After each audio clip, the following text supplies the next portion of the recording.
My dear friend, Prime Minister Scott Morrison, friends, Namaskar.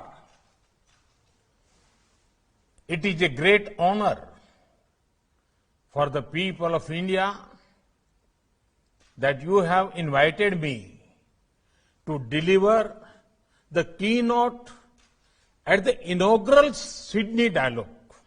I see this as a recognition of India's central role in the Indo-Pacific region and in the emerging digital world.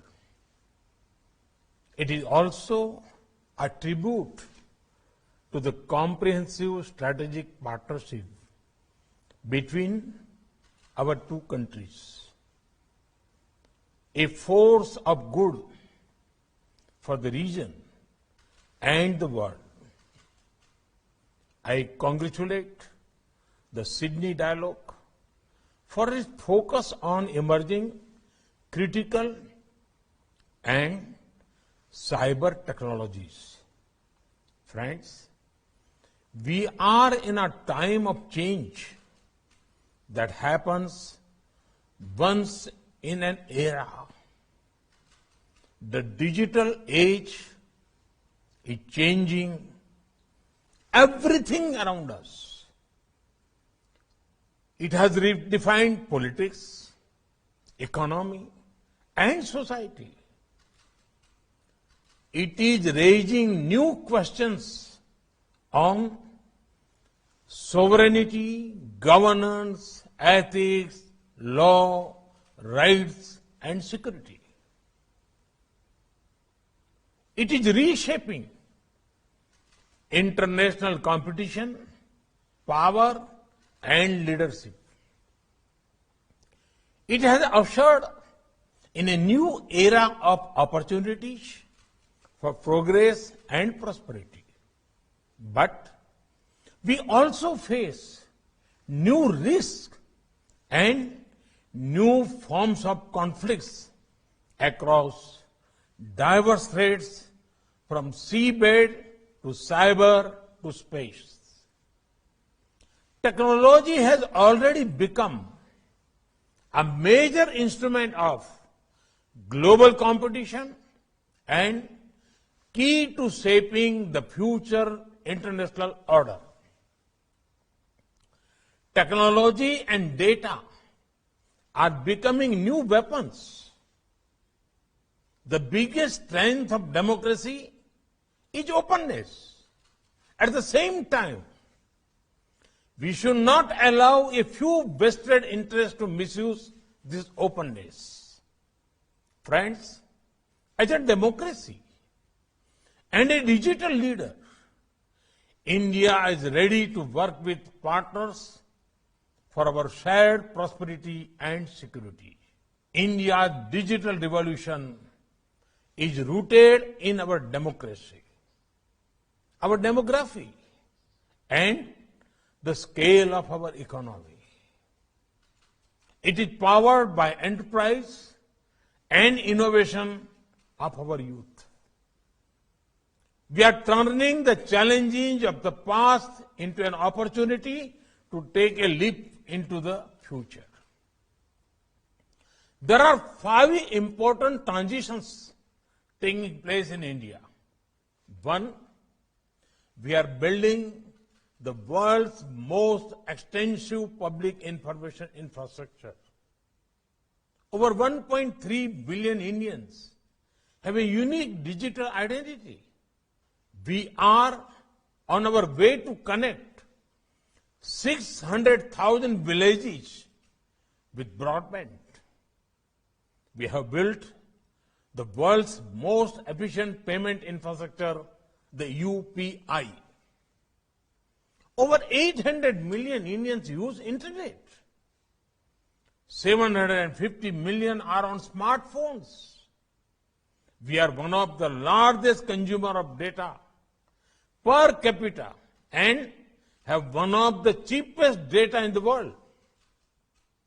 2, we are transforming the lives of the people by using digital technology for governance, inclusion, empowerment, connectivity, delivery of benefits and welfare. Everyone has heard of India's financial inclusion, banking, and digital payment revolution.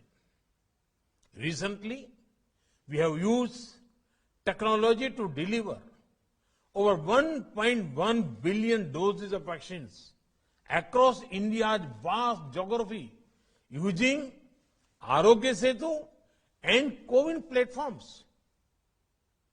We are also building a national digital health mission for affordable and universal healthcare for our billion-plus people.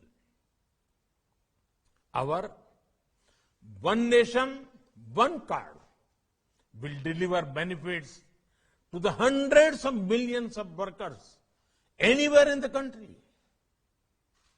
3, India has the world's third largest and fastest growing startup ecosystem. New unicorns are coming up every few weeks. They are providing solutions to everything from health and education to national security. 4, India's industry and services sectors, even agriculture, are undergoing massive digital transformation. We are also using digital technology for clean energy transition, conversion of resources, and protection of biodiversity.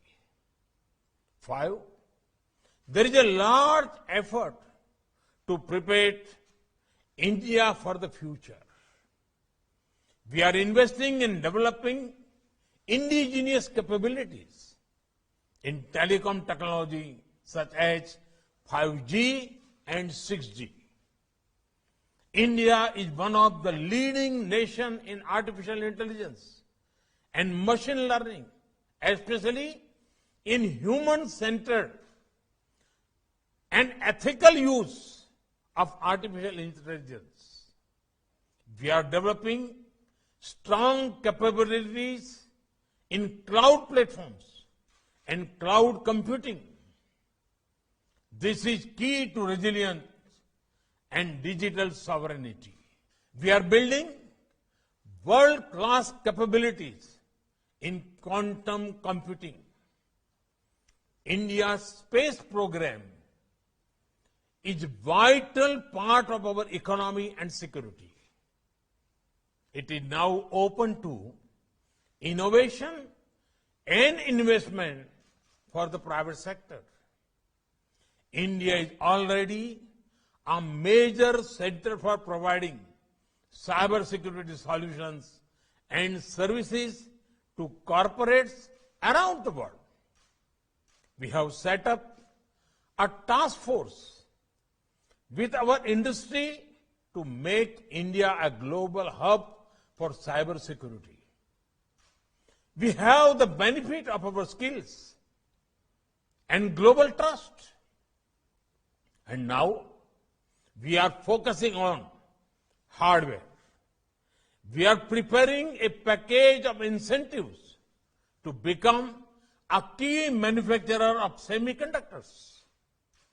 Our production-linked incentive schemes in electronics and telecom are already attracting local and global players. To set up base in India, friends, the greatest product of technology today is data. In India, we have created a robust framework of data protection, privacy, and security. And at the same time, we use data as a source of empowerment of people. India has unmatched experience in doing this in a democratic framework with strong guarantees of individual rights. Friends, how a nation uses technology is linked to its values and vision. India's democratic traditions are old. Its modern institutions are strong. And we have always believed in the world as one family. India's IT talent helped to create the global digital economy. It helped cope with the Y2K problem. It has contributed to the evolution of technologies and services we use in our daily lives. Today, we offer our CoWIN platform to the entire world free and made it open source software. India's extensive experience with use of technology and policy for public good, including development and social empowerment, can be of great help to the developing world. We can work together to empower nations and their people and prepare them for the opportunities of this century. That is also important for building a future of this world that reflects our democratic ideals and values. That is as important as our own national security and prosperity. Friends, it is therefore essential for democracies to work together, to invest together in research and development in future technology, to develop trusted manufacturing base and trusted supply chains, to deepen intelligence and operational cooperation on cyber security, protect critical information infrastructure, to prevent manipulation of public opinions, to develop technical and governance standards and norms consisting with our democratic values, and to create standards and norms for data governance and for cross-border flow that protect and secure data. It should also recognize national rights and at the same time promote trade, investment, and larger public good. Take cryptocurrency or Bitcoin, for example.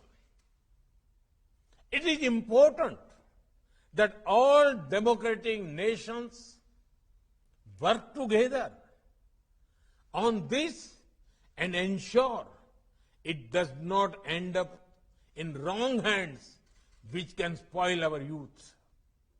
Friends, we are at a historic moment of choice, whether all the wonderful powers of technology of our age will be instruments of cooperation or conflict,